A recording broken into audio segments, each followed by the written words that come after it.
This program is brought to you by Ignite TV. Now you're in command. Visit Rogers.com for more details.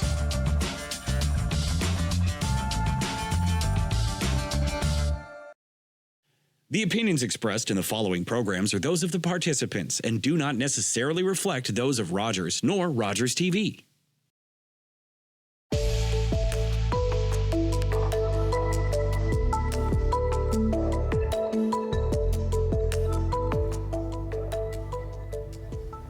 Welcome to The Art of Culture, where we explore art, culture, and foods of Dufferin-Caledon. I'm your host, Althea Alli, and with us in studio today is Tabish Taufiq. Yes. Welcome, Tabish. How are you? Thank you, Althea. Thank you for hosting me in your beautiful show. Thank you for being here. And yes, I'm intrigued. I really want to learn more about you. I'm excited to. That's what I'm here for.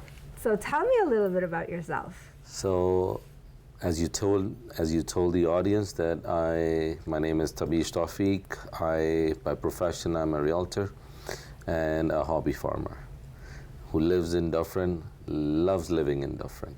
Well, how long have you been here? I'm here. We moved here in November 2020. Okay. Just between the COVID days. Oh. So it's almost going to be 3 years in a couple of months. So tell me about the farm. The farm is a small place of 42 acres. We call it a beautiful... Just 42 acres. We call it beautiful 42 acres because we have flat land, we have a big pond, we have a little bit of mountains and forest, hills. I cannot call them mountains, but they're hills and mountains. So we have everything in that beautiful 42 acres. Oh, that does sound really lovely. Yeah, we have some goats, some cows, some sheep, some parrots, some dogs, some chickens, some ducks, some guinea fowls, some fishes. Oh, nice. That's all about. Well, that must be quite a bit of work. Oh yeah. So it's a big family. Everybody chips in and to manage it. So I understand that you had moved here from Brampton. Oh, so yes. What was the motivation there? Tell me. See, I was a farmer from back home, and I always had passion for animals. So when we were in Brampton, I was on a 3-acre house. Mm-hmm. So out of my mind, I don't know, I thought we can have goats. So I bought some goats for my kids to play with and to raise them and to learn how to raise goats. And then the city came in that you are on a residential property, you cannot keep goats. So we had to get rid of them at that time. But that was the point when I realized that I should move a little bit further out, so that I can have what I want, the way life I want to be. Okay. And when you say back home, where is that? I'm from Pakistan.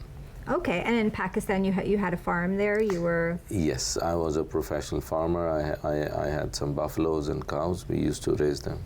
Oh, that's so neat. So for milk and meat. Yeah, I was #1 cattle farmer in my city for 3 years consecutive, and we used to raise beef cattle for beef, and for milk we used to have buffaloes. Okay, and so what age did you start that? Raising animals started at a very young age. My grandfather used to help me out. Oh, so it's generational. So, yeah. Oh, okay. But professionally, I started at the age of 24, I guess.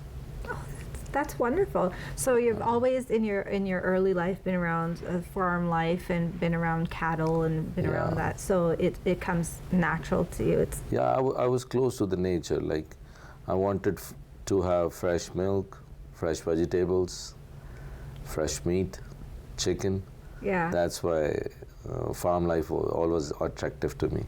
Oh, that's nice. And with your family now, that's something that you teach your children? Oh yes. My daughter, my son, they help me a lot with the birds, with the animals. My daughter is going to be a vet. She loves animals a lot. Oh, nice. Yeah. So they instead of spending time on iPads and iPhone or tablets, I rather want them to spend time outside with animals. And and the honestly, nature. it's so important to Yeah. get them off of that. I mean, screen time is great, but I think that they learn more being hands-on and learning Yeah. about their culture, their traditions. Yes. So I really like that. I admire that. That's awesome. I'm lucky that my wife is a great supporter on this as well. So we have a team working together to raise the kids. And that's what it's about. Yes. That's definitely what it's about. So I understand that you, on your farm you have are you opening it for the community, or is that So something? it's open.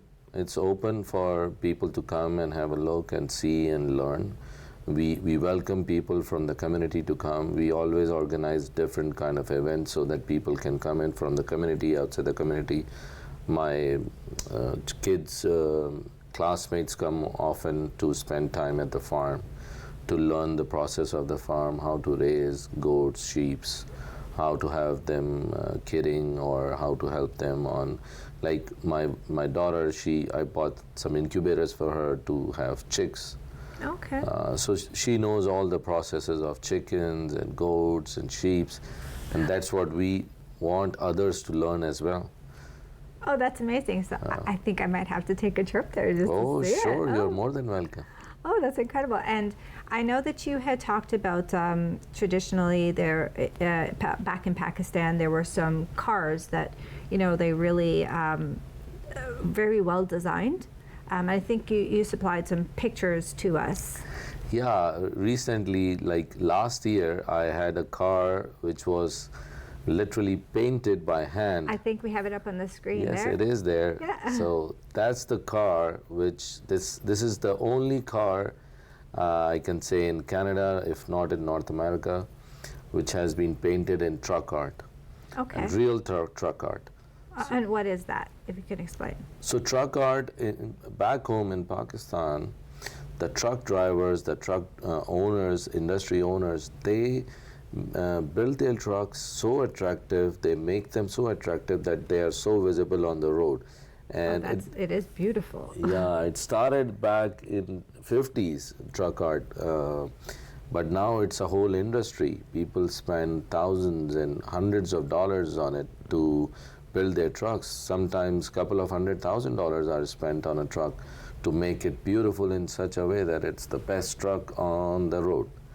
And so what does the artwork tell? Is it So there are two traditional? types of truck art. Okay. One is they put aluminium structures on the truck. Yeah. They stick to the body and they make different art or attractive pictures, portraits from it. And the other is paint. Okay. So this one, which is on my car, it's a Toyota Supra, and this was. So when I wanted truck art to be done, I wanted it to be done on the best car. So And it's, you don't get a Supra anymore. yes. So what I did was it was oil painted, and it was painted by two different people. The guys came in from all the way from Pakistan. Over here, they were invited by the Consul General of Pakistan, and I met them over there, and I was excited. The moment I met them, I thought, we can do it.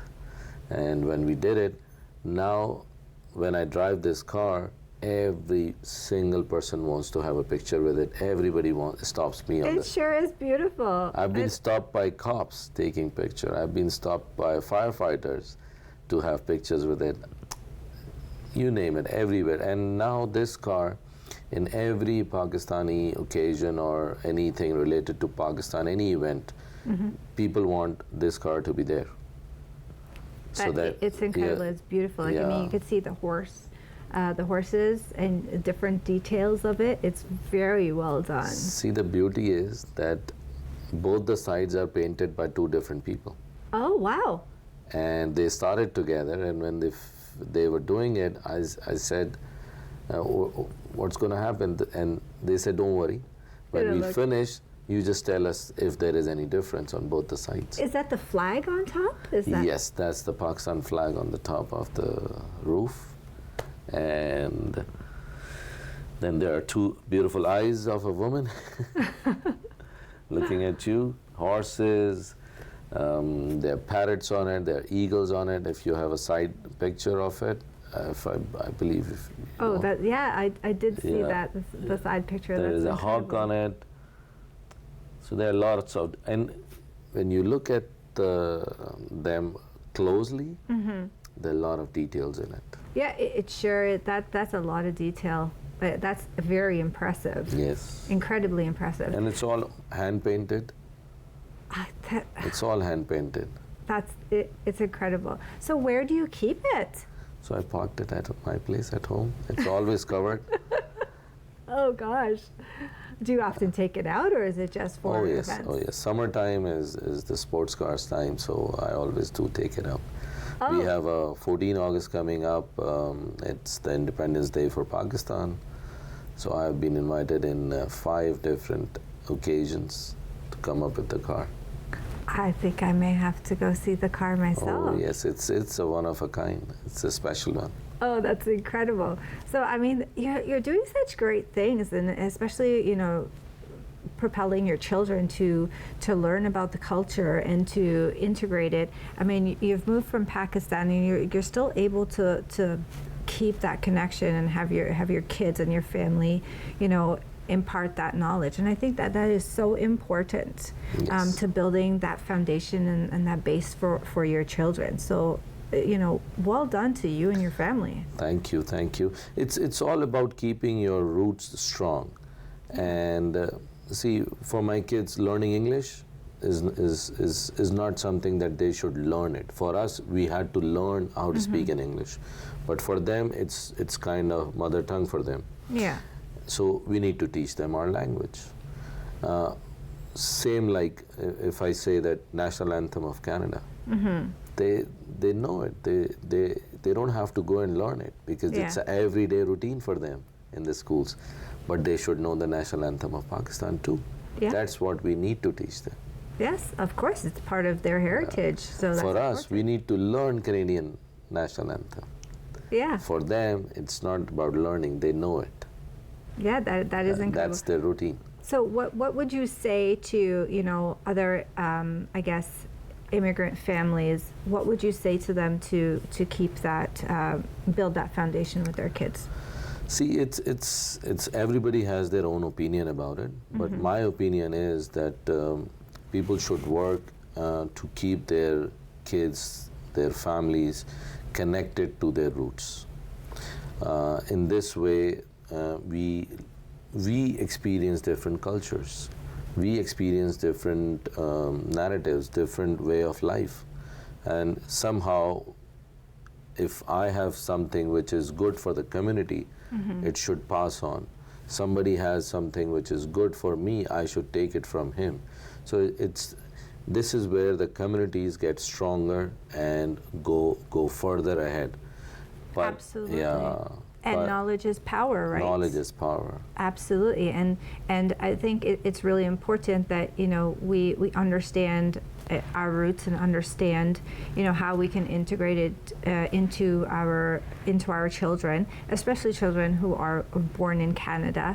And that is the good thing about Canada, is that we're so multicultural, and it's amazing. It's absolutely amazing. Yes, sometimes it's really good to meet people from different backgrounds, and you learn from them, they learn from you, and you never know, one day they are your best friends. Yeah, absolutely. So coming up, what we'll be talking about, as I know you have a lot of different initiatives that you do in the community, and one of the big ones is the Kite Festival. So coming up after the break, we'll share more information about that. Sure, that was a special event. Oh, I'm really intrigued by it. I'm really intrigued to hear the background history of it. Oh, yeah. Thank you. Awesome. Well, thank you again for joining us in studio. You're welcome.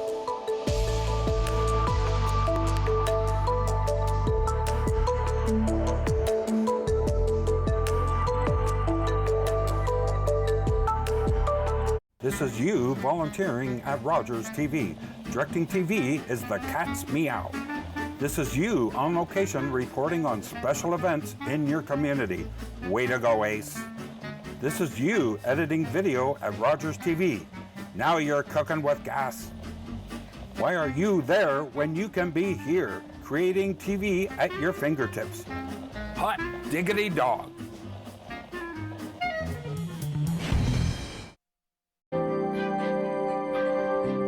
This This is Rogers TV.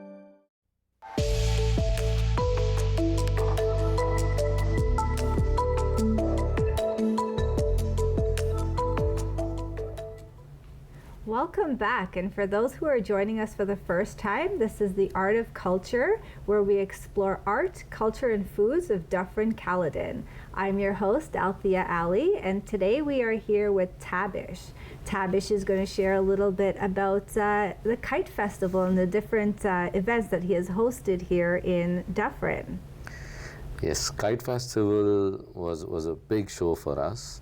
It was a whole team of 4 guys, 4 people, 4 friends, old friends, who decided to bring this event, make it a little bigger event, because what happened was last year I had a kite festival at my place. We flew a lot of kites, we had food, we had music, some fireworks as well at my place, and it was more of a private event. Mm-hmm. So when the pictures went out viral, a lot of people complained, a lot of friends complained that why were we not invited in that show. So you can always a limited amount of people at your place. Yes. Although I could have brought, like there were 400 people in that private event.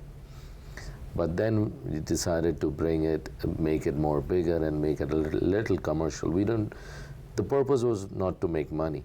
Mm-hmm. So we just wanted more and more people to come and enjoy and have the taste of kite flying. So tell me about kite flying. Like, is it traditional to your culture? Like, tell me why. Kite flying is very, very traditional. Like back home, we celebrate this event every year in spring. When the spring comes out, flowers glow everywhere. That's the time we have the kite flying festival. Not just in Pakistan, in India, in Bangladesh, Nepal, some parts of Afghanistan and Iran, so mostly subcontinent. It's an event which is celebrated every year in the spring. And yeah, somehow we wanted the same, I wanted my family to witness the same thing, because I cannot go back to celebrate that event. For me, going back is much more costly than doing the same thing over here.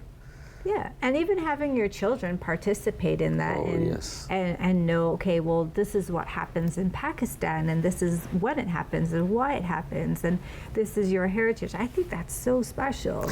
Yeah, when you see a lot of kites flying in the sky, you get motivated to fly 1 or 2 kites by yourself too. That's what I want my kids to come up with and ask me to.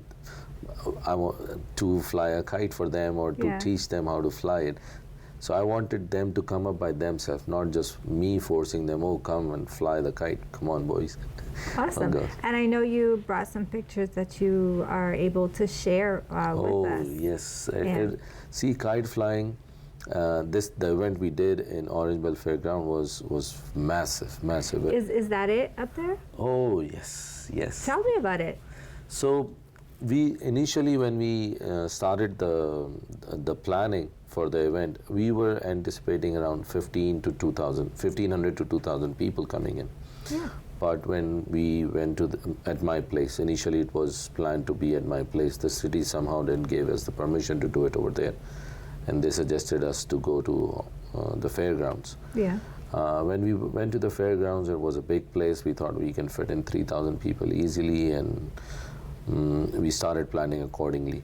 But at the day of the event, there were more than 7,000 people inside. Oh, that's amazing. I mean, we can see from the pictures that it was a glorious day. So this picture is from one side. It was 100 acres. Oh, that's and incredible. People were filled up like that. There were food. Kite flying festival is about colors. Mm-hmm. So your dressing, your kites should be colorful. It's colors everywhere. And then we come up with different foods in it. Spices and sweets and sweet and sour. Every kind of food is there too. Oh, that's amazing. I think up on the screen now we have some of the kites that were there. They are very colorful. And see, this is an elderly group. 60 people came up in a bus from Mississauga. Oh, wow. Just to have the taste of kite flying. Oh, that's incredible. just to see the event. All these guys are 70 plus, Yeah. 60 plus, 70 plus, and they all drove from Mississauga in a bus just to see the event. So how, for us, elderly people coming up from so far and participating in such a manner was really good. Oh, that's incredible. So talk to me a little bit about the food. You said that there was, traditional foods there. Oh, see, for kids we had burgers, fries and everything, but kite flying is about mango shakes. Kite flying is about different kind of juices, snacks, sweets. So we had different stalls of different vendors selling sweets, selling samosas, selling burgers, and tell you what, everybody was sold out at Oh, that's incredible. not even halfway of the show. Like, we were there till midnight, but by 9 or 8, everybody was sold out. And when we finished, we were driving back, people were going back. People said Tim Hortons was sold out in Orangeville. All the Tim Hortons were sold out. McDonald's was sold out. Any other restaurants was around, all of them were sold out. So the public was the response from the public was very, very huge.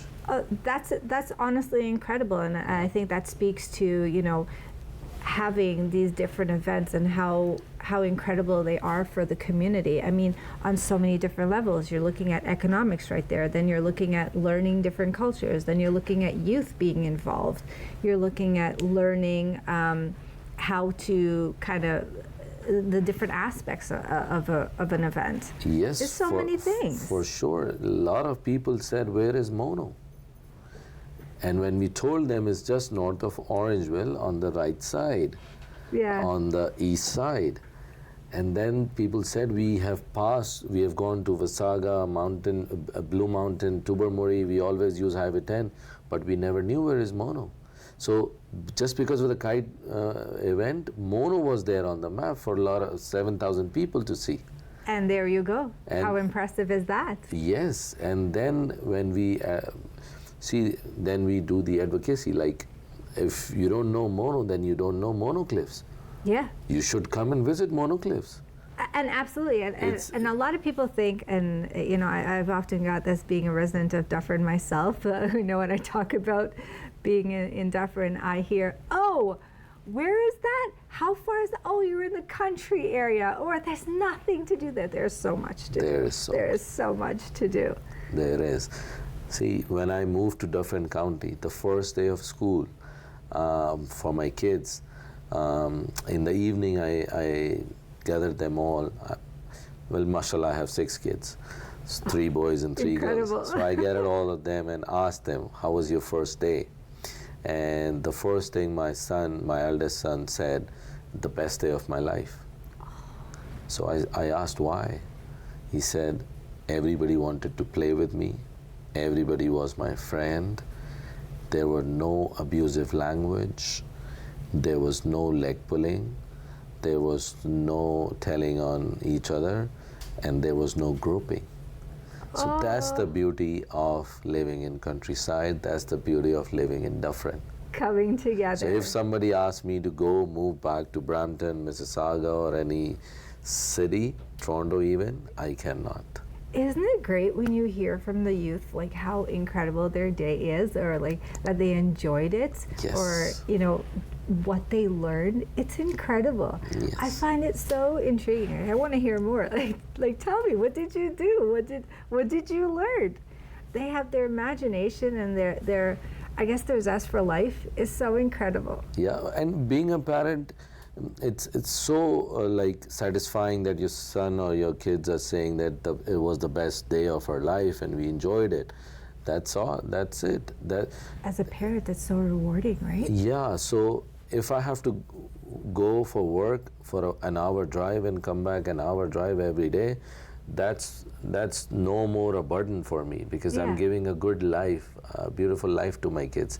Exactly. And that's what the Dufferin community, the Dufferin County has given to me. That's incredible. And you know, often as parents, we have to make these choices, and we all, it's so hard to make the choices, and you think, oh, it's going to affect my family in this way or that way, or, but when you hear like the positive impact, it's incredible. And Dufferin, you know, I've been here since 2013, and I love it. I love it. 10 years. Yeah, love it. I've learned so much. I've been involved so much. I love meeting new people and listening to their stories. How did you end up in Dufferin? And you know, tell me about yourself. I love it. See, 2013, I moved from Pakistan to Canada. Oh no! That was the year. Yeah. We came here 5th of March 2013. So it's exactly 10 years in Canada. So was it the best move ever? Oh, yes. Canada has given me a lot. Canada has made my life. That's incredible. Yeah. I'm intrigued to hear, you know, about your kids' stories and how they have, you know, gone through this journey and having learned about their culture and having learned about, you know, how that plays a role in their life moving forward. I think it's so important, right? Yes. And to motivate them, I think it's so important. Oh, yes. So the kite flying event was so big, it was so beautiful that so many people turned up. Now we have inquiries. Now people are asking, when you are doing this again, you should do this kind of event 2 or 3 times a year.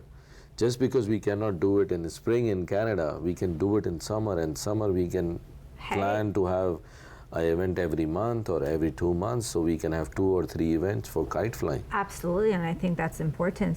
I think it's just important to get all that information out there and to make sure that the community gets involved and the community learns different things. Yeah, we asked for the city to support us because see, when you have such a big event on a bigger scale, you have pros and cons attached. Okay. Pros and cons attached to the event as well. So when the kite flying event was over that day, it was a team of 4 people. We had like 40, 50 volunteers too. But the job for us was to clean up and clean up all the mess. And we didn't anticipate it that it's going to be that huge. So we cleaned it up until 4 a.m. that night. The other day, till the evening as well. The city, the fairground staff was cleaning it up, and the conservative department also cleaned it up. So what we learned our lesson that we just not need to plan for the event, we need to plan for the cleanup and aftermath of the event as well. So now we are ready to and we're so looking forward to everything. To have a bigger event. Yeah, we're so looking forward to that. And with that, thank you so much for joining us today and giving us, you know, all the information about your culture. And thank you for all that you do in the community, and that it's incredible. To our guests and our viewers, thank you so much for tuning in, and we hope to see you on the next show. Take care now.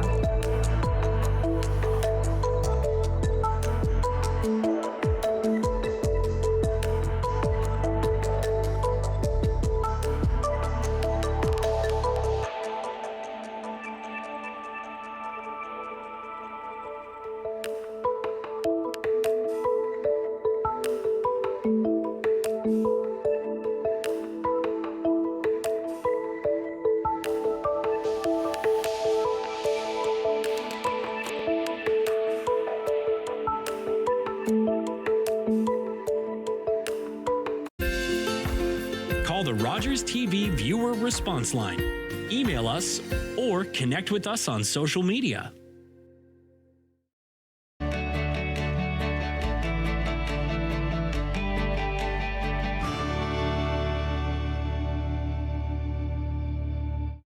After a night out with your friends, not having a plan for a safe ride home can leave you in a bad spot.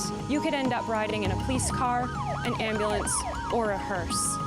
These unplanned modes of transportation can